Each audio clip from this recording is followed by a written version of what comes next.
जल सरोकार। नेपालको जलविद्युत विकासको मुद्दामा एउटा बेग्लै विमर्श। जल सरोकार।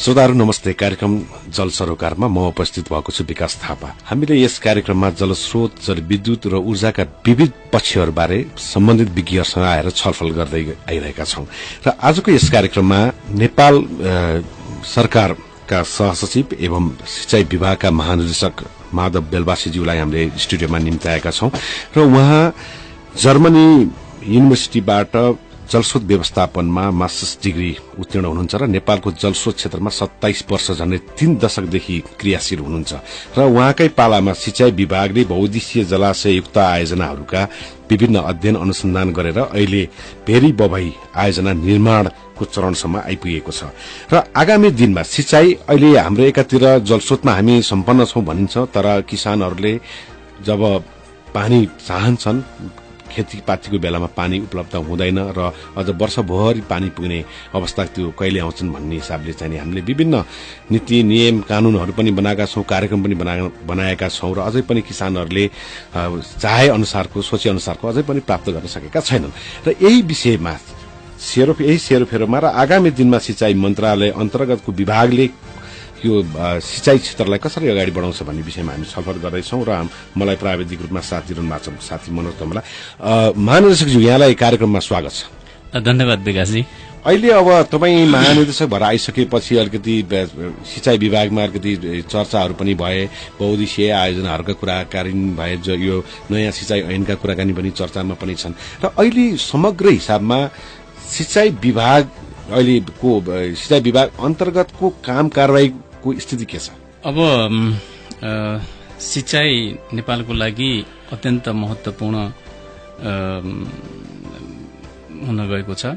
खास गरी नेपालको जनसंख्याको 70% भन्दा बढी मानिसहरू यसमा चाहिँ कृषि पेशामा लागेको अवस्थामा र कृषकहरूको जीवन स्तर उठ्दाखेरि नै देशको समग्र जीवन स्तर उठ्ने अवस्था भएको हुनाले र कृषि क्षेत्रको विकासको लागि सिंचाई एउटा महत्वपूर्ण इनपुट भएको कारणले गर्दाखेरि नेपाल सरकारले सिंचाईलाई अत्यन्त महत्व दिएको छ र साँच्चै भन्यो भने विगत 2 वर्ष खास गरेर वर्तमान सरकारले सिंचाई क्षेत्रको लगानीलाई करिब 60%ले 2 वर्षमा नै 60% को हाराहारीमा बजेट विनियोजनमा चाहिँ बढोत्तरी गरेको अवस्था छ।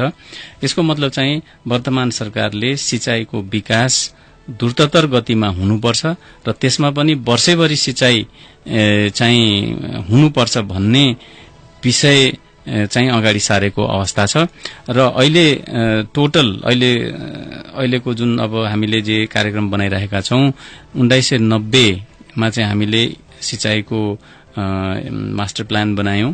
त्यो मास्टर प्लानले चाहिँ 17,66,000 हेक्टरमा सिंचित क्षेत्र हुन सक्ने सम्भावनाको रूपमा इरिगेसन पोटेन्शियल भनेर चाहिँ त्यसलाई डिफाइन गरेको छ र 17,66,000 हेक्टर मध्ये आजको मितिसम्म भन्नुपर्दा आर्थिक वर्षको 2071-72 को अन्तिममा हामीले 13,68,000 हेक्टर जति सिंचाई उपलब्ध गराइसकेको अवस्था छ। यद्यपि अब कस्तो छ भन्दाखेरि सिंचाई भन्ने बित्तिकै र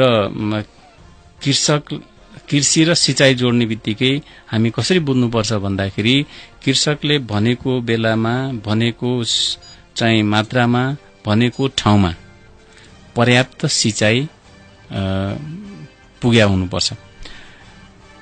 तर सिंचाईको परम्परा हेर्ने हो भनेदेखि चाहिँ कसरी विकास भयो भने सिंचाई र धान खेती यो दुईटा चाहिँ अनन्याश्रित सम्बन्ध भयो। सिंचाई भनेकै धान खेती हो। धान खेती भन्ने अथवा धान खेती नेपालमा शुरू भएपछि सिंचाईको विकास शुरू भयो भन्दा पनि हुन्छ। भन्नुको मतलब चाहिँ कुनै बेला चाहिँ जुम्लामा बाटै यो धान खेतीको खास गरेर चाहिँ जुम्ला भ्यालीमा चाहिँ धान खेती सुरुवात हुने क्रममै सिंचाई पनि विकास भएको करिब करिब हामी चाहिँ देख्छौं। त्यो भन्नुको मतलब धान खेतीलाई फोकस गरेर भयो। अब धान खेतीलाई फोकस गर्नुको मतलब बर्खामा पानी नदीमा पर्याप्त हुन्छ।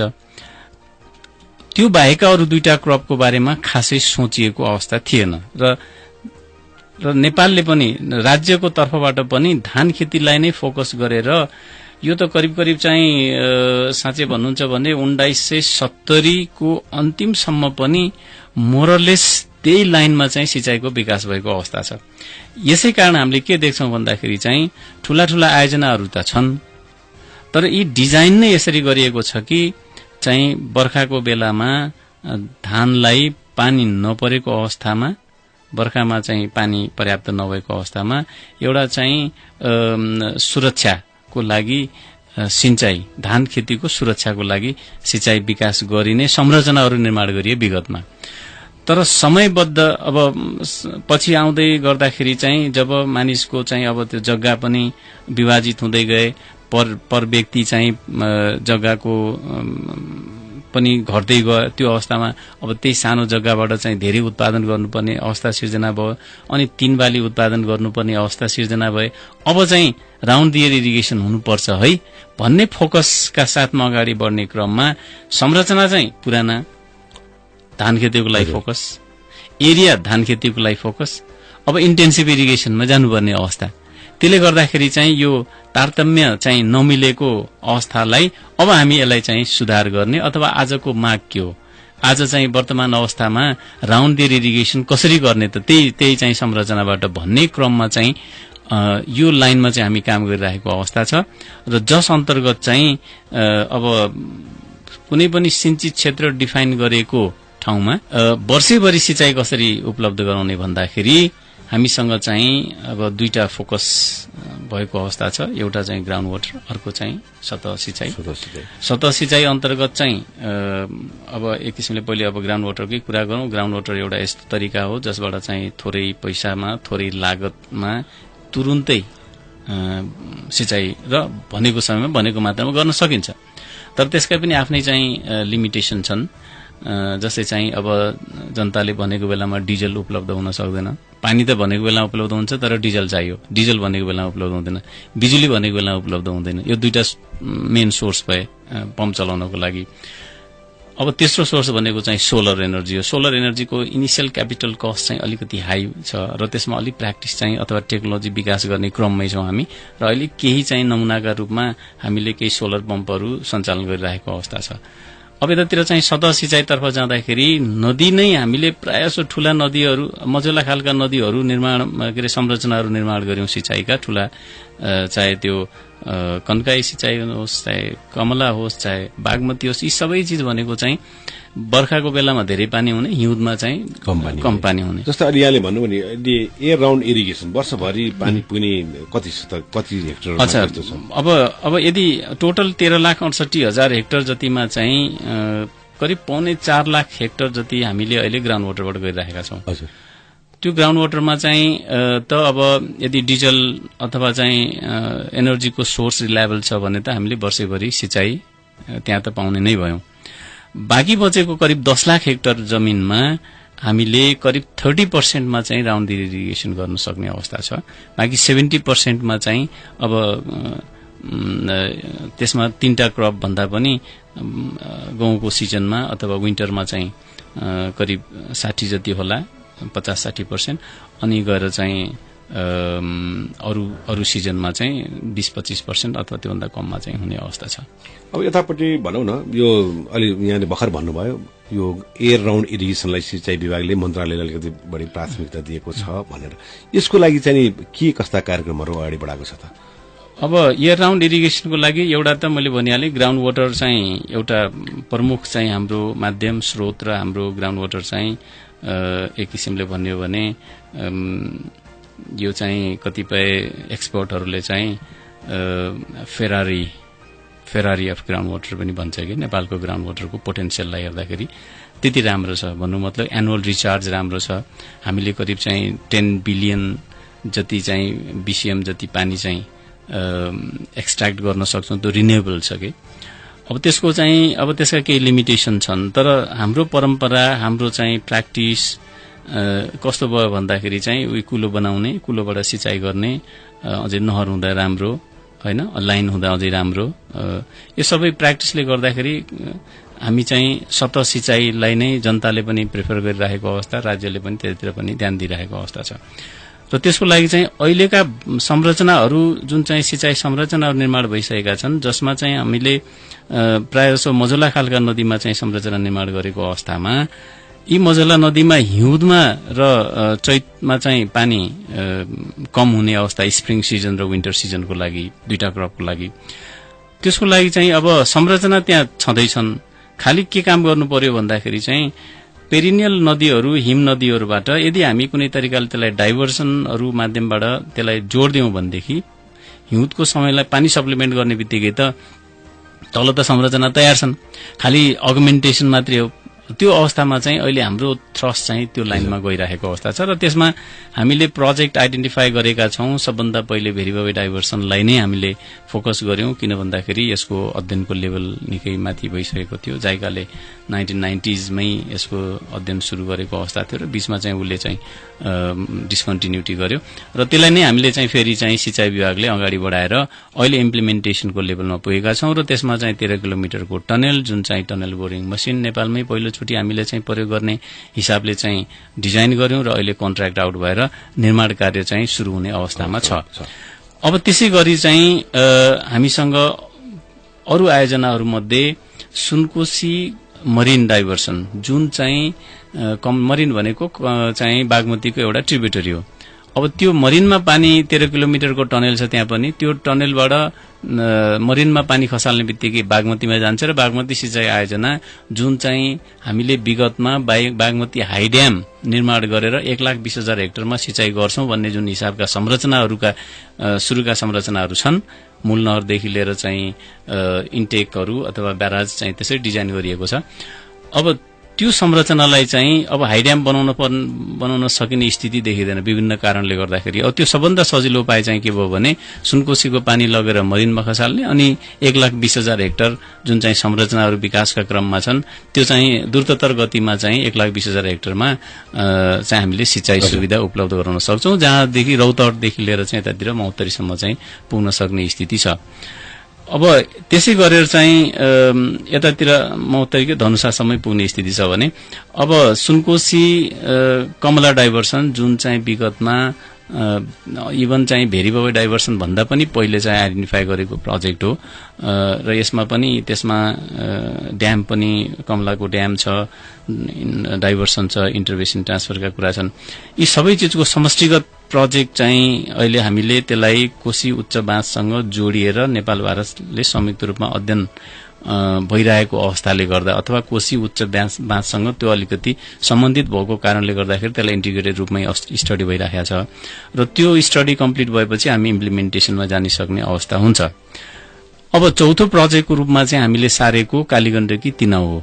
कालीगण्डकी तिनाउ पनि चाहिँ एउटा राम्रो प्रोजेक्ट हो र जसमा चाहिँ यो कपिलवस्तु, रूपन्देही, नवलपरासीको करिब 1,00,000 हेक्टरमा चाहिँ हामीले वर्षैभरि सिंचाइ उपलब्ध गराउन सक्ने अवस्थाको चाहिँ योजना छ, जसमा चाहिँ हामीले तिनाउमा चाहिँ बुटौलको तिनाउको नजिकै चाहिँ हामीले पावर हाउस समेत निर्माण गरेर एउटा नहर चाहिँ हामी पश्चिमतिर एउटा पूर्वतिर निर्माण गरेर पनि यो तीनटै जिल्लाको करिब 1,00,000 हेक्टरमा सिंचाइ सुविधा उपलब्ध गराउन सक्छौं र यो वर्षदेखि हामीले त्यसलाई चाहिँ अध्ययनमा अगाडि बढाइराखेको अवस्था छ। हजुर, मैले यहाँलाई बिचैमा रोके। अहिले कार्यक्रममा ब्रेक लिने बेला भएको छ। यतिखेर हामीसँग हुनुहुन्छ सिंचाइ विभागका महानिर्देशक माधव बेलवासे। हामी ब्रेकपछि पुनः उपस्थित हुनेछौं।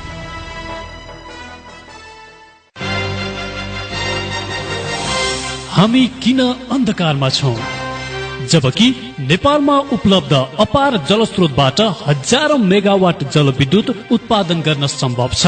लाखौं मेगावाट बराबरका सौर्य र वायु ऊर्जा उत्पादनको सम्भावना पनि त्यत्तिकै छ। तर पनि हामी किन सधैँ ऊर्जा अभावले आक्रान्त छौं?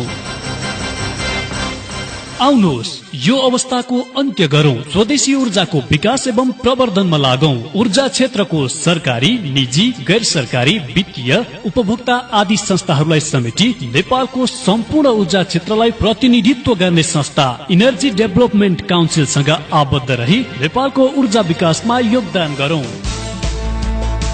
नेपालको ऊर्जा क्षेत्रको विकास कसरी गर्न सकिन्छ? तपाईको विचार हाम्रो फेसबुक पेज www.facebook.com/edcnepal.org मा गई हामीलाई पठाउनुहोला।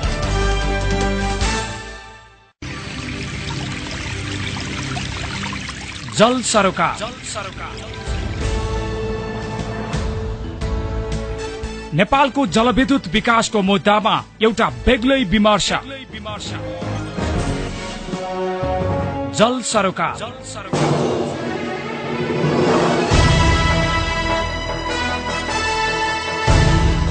श्रोताहरू, कार्यक्रममा पुनः स्वागत छ। जलस्रोतसँग सम्बन्धित यस कार्यक्रममा आज हामीले जलस्रोतकै बारेमा चर्चा गरिरहेका छौं र हामीसँग हुनुहुन्छ सिंचाई विभागका महानिर्देशक माधव बेलवासे।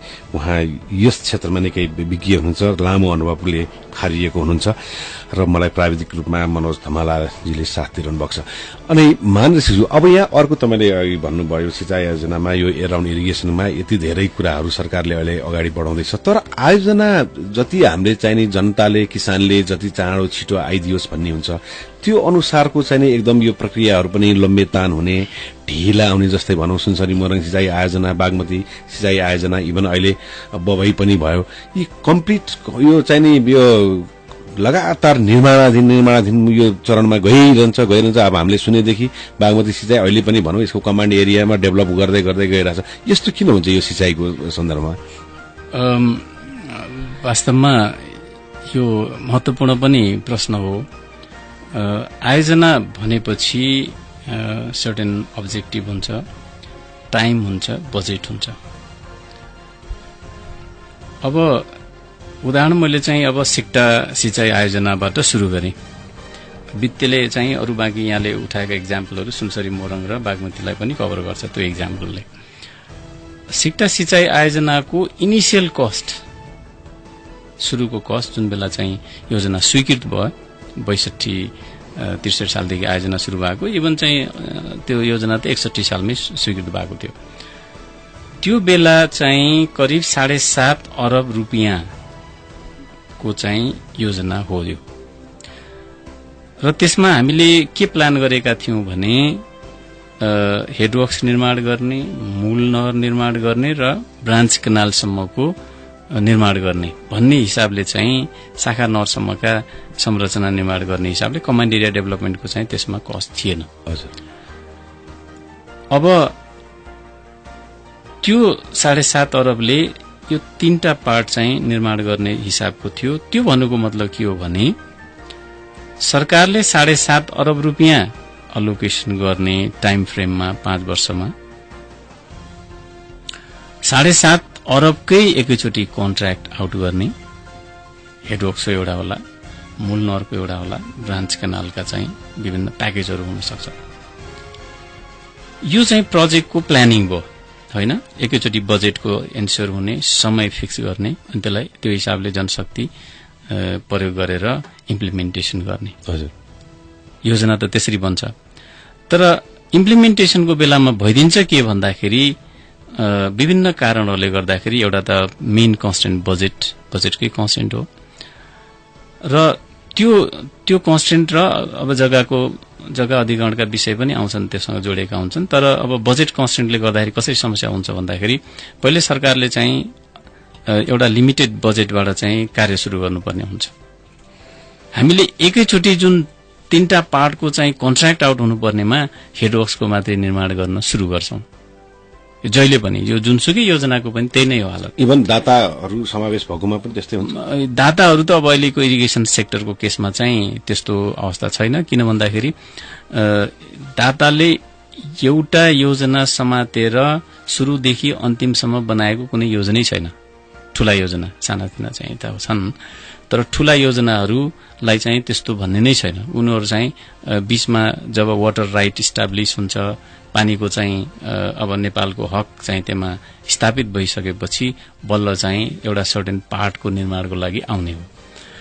उनीहरू चाहिँ एउटा सर्टेन पार्ट मात्रै निर्माण गर्छन् र त्यो पोर्सन चाहिँ सकेपछि प्रोजेक्ट सकियो भन्ने हुन्छ उनीहरूको केसमा चाहिँ। तर मैले इन जेनरल ट्रेन गर्दा हेर्दाखेरि चाहिँ रिसोर्सको कमीले गर्दाखेरि हामीले चाहिँ एकैचोटि कन्ट्र्याक्ट आउट गर्दैनौं। अनि त्यो बीचमा भइदिन्छ के भन्दाखेरि प्राइस चाहिँ एस्कालेसन हुन्छ, प्रोजेक्ट कस्ट चाहिँ बढ्दै जान्छ।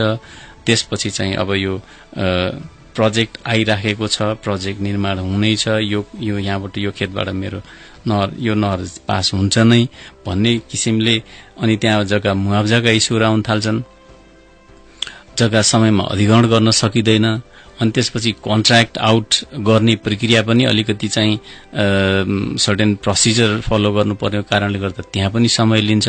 र त्यसपछि चाहिँ अर्को तेस्रो पार्ट चाहिँ कन्ट्र्याक्टरको क्यापासिटीको कुराले पनि अप्ठ्यारो पार्ने हुन्छ, समयमा नसकिने।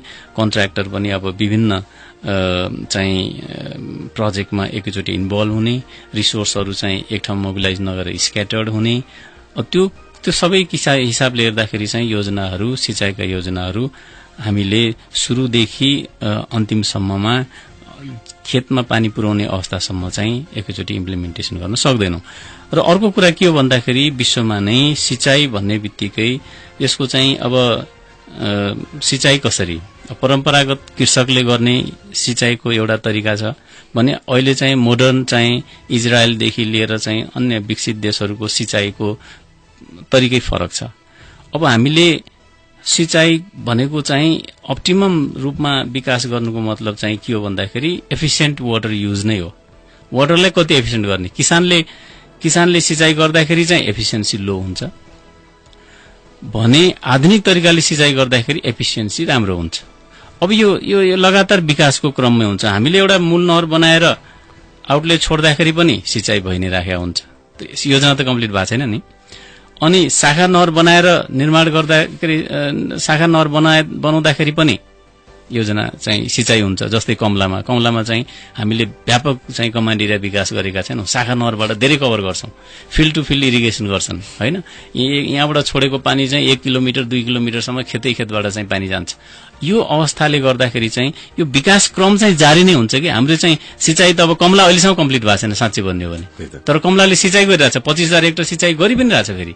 त्यसकारणले गर्दाखेरि यो अलिकति प्याराडक्सिकल चीजहरु देखिराखेको हो कि। हजुर श्रोताहरू, हामी कार्यक्रम जल सरोकारमा छौं र हामीसँग हुनुहुन्छ यतिखेर सिंचाइ विभागका महानिर्देशक माधव बेलवासी। एकैछिन ब्रेक लिने बेला भएको छ, पुनः उपस्थित हुनेछौं।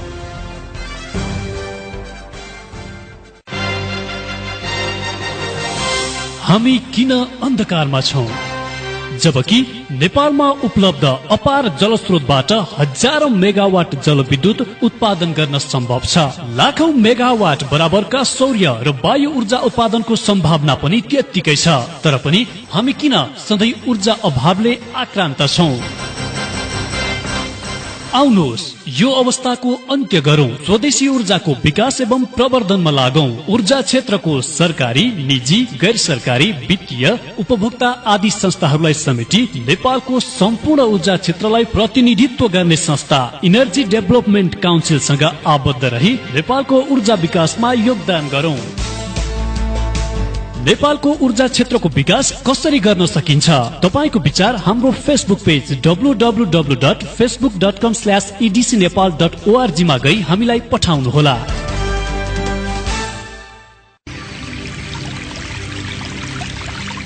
जल सरोकार नेपालको जलविद्युत विकासको मुद्दामा एउटा बेग्लै विमर्श। जल सरोकार।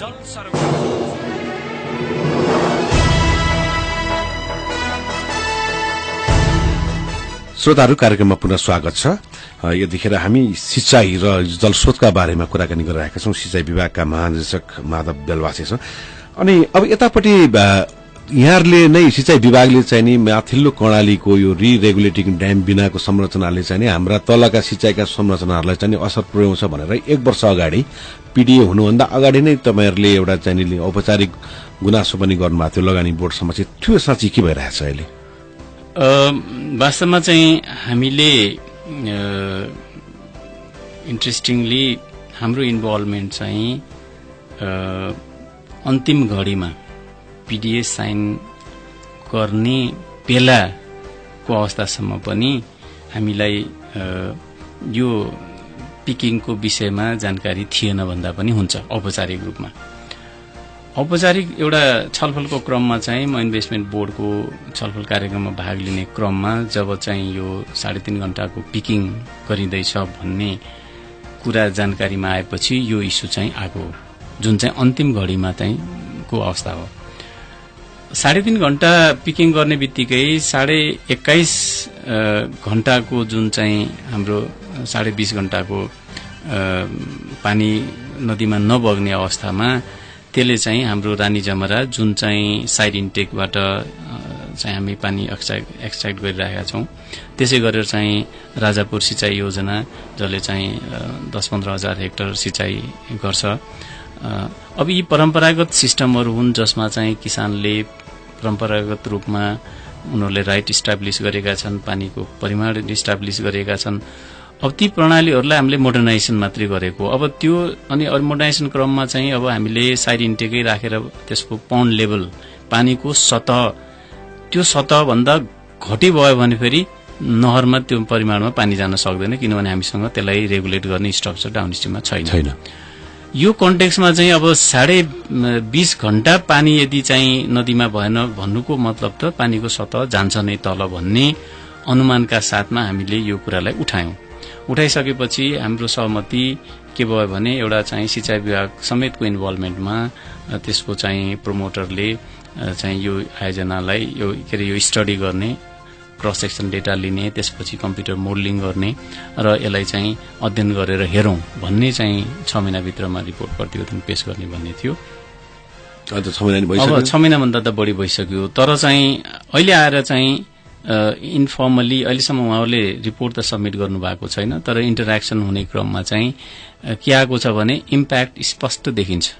जुन हिसाबको पिकिङ उहाँहरूले चाहिँ ड्राई सिजनमा गर्ने प्लान गर्नुभएको थियो, अब त्यसमा चाहिँ उहाँहरूले चेन्ज गर्नुपर्ने अवस्था सिर्जना भएको छ। अब उहाँहरू पनि एउटा चाहिँ लगानीकर्ता हो, लगानी गर्नको लागि उहाँ तब मात्रै इन्ट्रेस्टेड हुनुहुन्छ जब त्यसबाट चाहिँ नाफा हुन्छ।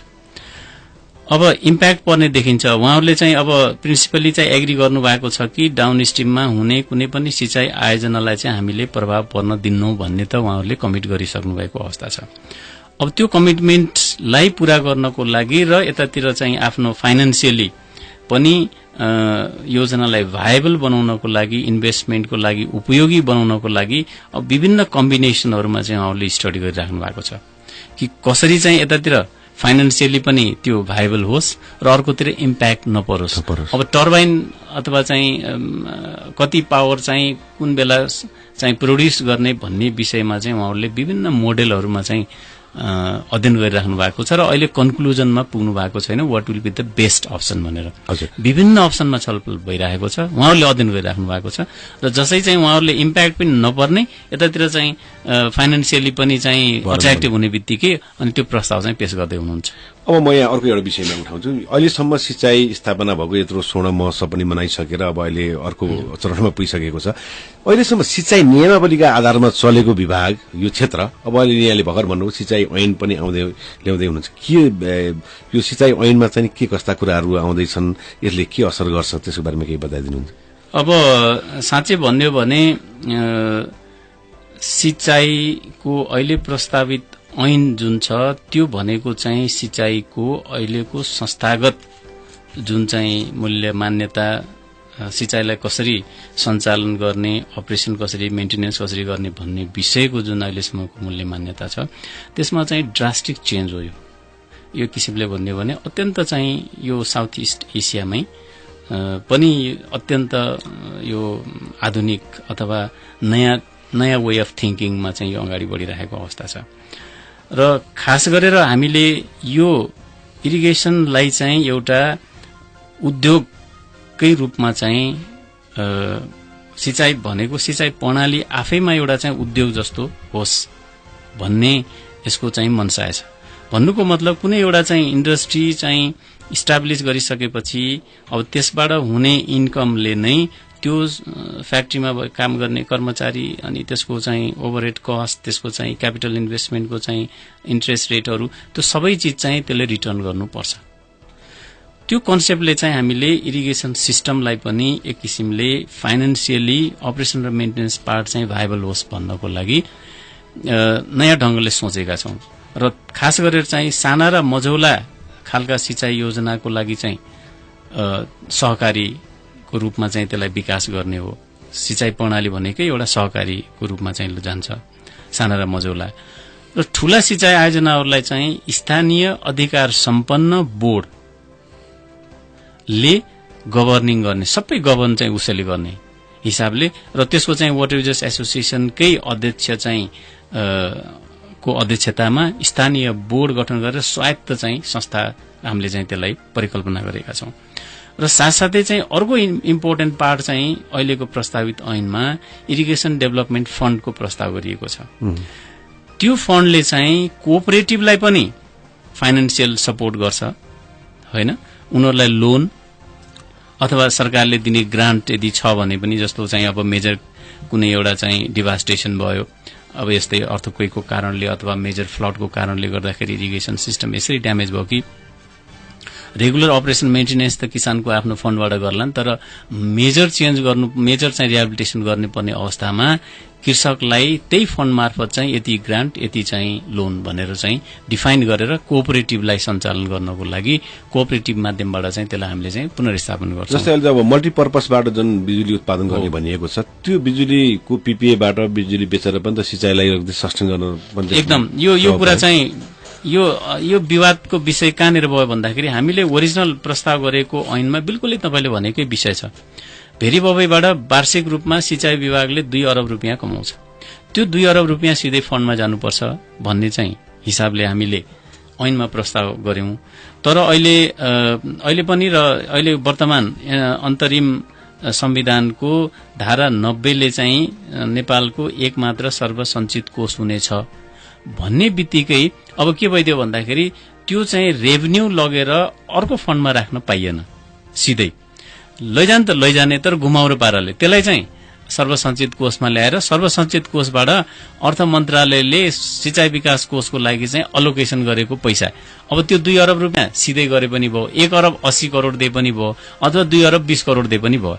त्यो चाहिँ अवस्था हेरेर नेपाल सरकारले अब त्यसलाई चाहिँ अलिकति यो कस्तो भने ऐनको कारणले के अरे संविधानको कारणले गर्दाखेरि र प्रस्तावित संविधानमा पनि सर्वसञ्चित कोष एउटै राख्ने भन्ने चाहिँ प्रस्ताव गरिएको कारणले गर्दाखेरि अहिले हामीले चाहिँ कानून मन्त्रालयबाट प्राप्त रायमा चाहिँ त्यसो गर्न नपाउने भनेर चाहिँ हामीले अब अर्थको सहमतिको लागि चाहिँ अर्थ मन्त्रालय पठाइरहेको अवस्था छ र त्यहाँबाट आउने बित्तिकै हामी चाहिँ यो ऐनको स्वीकृतिको लागि अगाडि बढ्छौं। म अर्को एउटा प्रसंग उल्लेख गर्न चाहन्छु, हामीसँग समय पनि थोरै छ। यो नौमुरे सिंचाई धेरै चर्चामा आयो। अहिले नौमुरेमा जुन इन्डियाले अब बनाउने भनेको चाहिँ यसमा विभागले के कस्तो गतिविधि गरिरहेको छ? अब हेर्नुस्, यो नौमुरे पहिलो कुरा त नौमुरे चाहिँ एउटा जलविद्युत आयोजना हो पहिलो, होइन? यसलाई हामीले कतिपय चाहिँ हामीले कसरी बुझेका छैनौं भन्दाखेरि चाहिँ संक्षिप्तमा भन्नु चाहिँ यो ओरिजिनली सिंचाईको रूपमा योजना भएको भालुबाङ ड्याम हो। भालुबाङ ड्यामलाई चाहिँ विभिन्न कारणले गर्दाखेरि इम्प्लिमेन्टेसन गर्न सकिएन र अहिले भालुबाङमा ड्याम बनाउने भनेको अत्यन्त जटिल समस्या हुन्छ, किनभने रिसेटलमेन्टका इस्युहरू छन्, धेरै डुबानको समस्या छन्। त्यसको विकल्पको रूपमा चाहिँ नौमुरे चाहिँ अगाडि आएको अवस्था छ, किनभने त्यहाँ डुबानको चाहिँ अलिकति कम समस्या छ तर विद्युतको हिसाबले अट्र्याक्टिभ छ। अब नौमुरे सिंचाई योजनै होइन, नौमुरे जलविद्युत आयोजना हो। तर अहिलेको वर्तमान अवस्थामा नौमुरे भन्दा सिंचाईको दृष्टिकोणले धेरै राम्रो चाहिँ भालुबाङ ड्याम चाहिँ इम्प्लिमेन्टेसन गर्न नसकिने अवस्थामा चाहिँ हामीले के कम्प्रोमाइज गर्ने कोसिस गरिरहेका छौं भन्दाखेरि सिंचाईको लागि कपिलवस्तुमा पानी नलगिकन त राप्तीमा कुनै पनि योजना बन्ने चाहिँ उपयुक्त हुँदैन। राष्ट्रिय हितको लागि चाहिँ कपिलवस्तुलाई पाखा राखेर सिंचाईको अथवा ठूलै जलस्रोतको कुनै पनि आयोजना राप्ती नदीमा हामी सञ्चालन गर्न सक्दैनौं, त्यो चाहिँ हाम्रो नेशनल इन्ट्रेस्ट हो। अब नौमुरे ड्यामले सिंचाईको लागि कपिलवस्तुको लागि पर्याप्त पानी दिन सक्ने स्थिति छैन। यद्यपि हामी के गर्न सक्छौं भन्दाखेरि केही न केही चाहिँ अब भालुबाङ ड्याम इम्प्लिमेन्टेसन गर्न सकिँदैन भने नौमुरेमा हामीले कम्प्रोमाइज गर्नुपर्ने अवस्था हुन्छ र त्यसमध्ये नौमुरेमा स्टोर गरेको पानीलाई भालुबाङमा बराज बनाएर फेरि डाइभर्सन गरेर चाहिँ कपिलवस्तु लैजान सक्छौं। त्यसकारणले गर्दा यहाँ इन्ट्रेस्ट कन्फ्लिक्ट अफ इन्ट्रेस्ट कहाँनिर भइदियो भन्दाखेरि चाहिँ भारतीय पक्षको चाहिँ अब अलिकति उहाँहरूले पनि इन्भेस्टमेन्ट गर्नुको मतलब चाहिँ आफूलाई के फाइदा हुन्छ भन्ने स्वाभाविक हो, त्यो कुनै शंकै छैन भनेदेखि अब उहाँहरू चाहिँ फ्लडको चाहिँ प्रमुख चाहिँ महत्वको साथ अगाडि बढाइरहनु फ्लड कन्ट्रोलको लागि चाहिँ हाम्रो उद्देश्य चाहिँ सिंचाई हो। अब सिंचाईलाई फोकस गरेर चाहिँ योजना बनाउने चाहिँ हाम्रो उद्देश्य, फ्लडलाई फोकस गरेर चाहिँ योजना बनाउने उहाँहरूको उद्देश्य। योमा अलिकति कन्फ्लिक्ट अफ इन्ट्रेस्ट अवस्था छ र राष्ट्रिय हितलाई हेर्ने हो भनेदेखि चाहिँ फ्लड भन्दा चाहिँ इरिगेसनलाई हामीले महत्व दिने हो। त्यसकारणले गर्दाखेरि नौमोरे आयोजनालाई सिंचाईलाई समेत महत्वको साथमा अगाडि बढाउने गरेर रिरेगुलेटिङ टाइपको स्ट्रक्चर, चाहे त्यो बराज होस् चाहे सानो ड्याम होस्, सँगसँगै बनाएर अनि कपिलवस्तुमा पानी सिंचाई गर्ने हिसाबले आयोजना बन्नुपर्छ र हाम्रो लाइन त्यही नै हो र त्यही लाइनमा चाहिँ हामी अगाडि बढिरहेको छौँ। हजुर, सिंचाई विभागका महानिदेशक माधव बेलवासीज्यूलाई धेरै धेरै धन्यवाद यहाँ हाम्रो स्टुडियोसम्म आएर समय उपलब्ध गराइदिएर सिंचाईका गतिविधिहरूको जानकारी दिनुभयो। धन्यवाद विकासजी, तपाईँले पनि मलाई चाहिँ यो अवसर प्रदान गर्नुभएकोमा चाहिँ म मुरीमुरी धन्यवाद दिन चाहन्छु। हजुर श्रोताहरू, हामी कार्यक्रम जल सरोकारमा थियौं र आज हामीले सिंचाई विभागका महानिदेशक माधव बेलवासीसित कुराकानी गर्यौं र कार्यक्रमको समय सकिएको छ र अर्को साता हामी पुनः उपस्थित हुनेछौं नयाँ कार्यक्रम लिएर। मलाई प्राविधिक रूपमा साथ दिने साथी मनोज धमलालाई धन्यवाद दिँदै म विकास थापा बिदा हुन्छु। नमस्ते।